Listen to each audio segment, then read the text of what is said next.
আগে ইলেকশনের ফিক্সিং বন্ধ করেন, পরে ক্রিকেটের ফিক্সিং বন্ধ করার চিন্তাটা করি। এই ইলেকশন বাংলাদেশ ক্রিকেট বোর্ডের জন্য একটা কালো দাগ হয়ে গেল।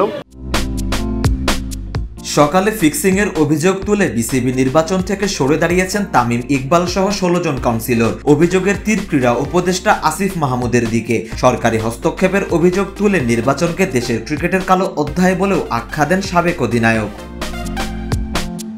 বিকেল গড়িয়ে সন্ধ্যা নামতেই এবার তামিমের অভিযোগের জবাব দিয়েছেন যুব ও ক্রীড়া উপদেষ্টা আসিফ মাহমুদ সজীব ভুইয়া। তামিমের অভিযোগ অস্বীকার করে তামিম ইকবালরাই বরং নির্বাচনে ফিক্সিং করার চেষ্টা করেছেন বলে দাবি করেছেন আসিফ মাহমুদ। যমুনা টেলিভিশনকে আসিফ মাহমুদ বলেন, ফিক্সিংটা তামিম ভাইরা করার চেষ্টা করেছেন, করে ব্যর্থ হয়েছেন।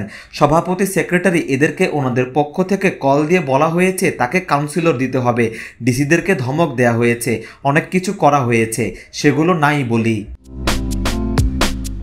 আসিফ মাহমুদ আরও দাবি করেন ভারতীয় ক্রিকেটার বিরাট কোহলিকে কল করে বিসিবি নির্বাচন নিয়ে তামিম অভিযোগ করেছেন। যমুনা টেলিভিশনকে ক্রীড়া উপদেষ্টা জানান, কেউ একজন ফোন করে বিরাট কোহলিকে অভিযোগ দিয়েছে এবং বিরাট কোহলি সেটা গৌতম গম্ভীর বা বাকিদের সাথে শেয়ার করেছে। এমন কোথাও অভিযোগ দেওয়া উচিত না, যেটা আমার দেশের জন্য লজ্জাজনক। তামিম ইকবাল অভিযোগ করেন ক্রীড়া উপদেষ্টার হস্তক্ষেপে নির্বাচন নিয়ে যা ইচ্ছা তাই করা হচ্ছে।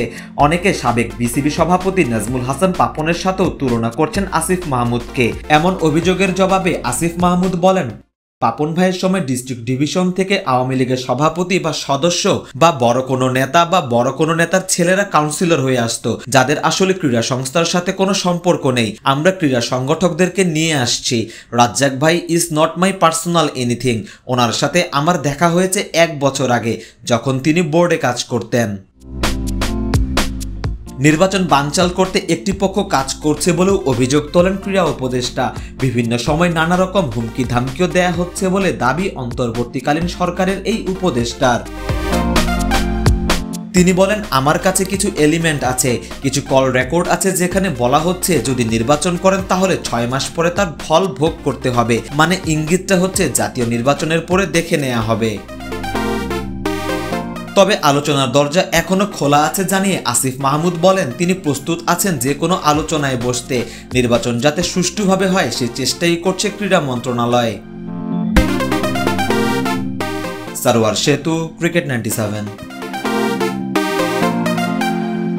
ওয়ালটন এখন দেশের সীমানা পেরিয়ে পৌঁছে গিয়েছে 50টিরও বেশি দেশে। ওয়ালটন, ঘরে ঘরে বিশ্বজুড়ে।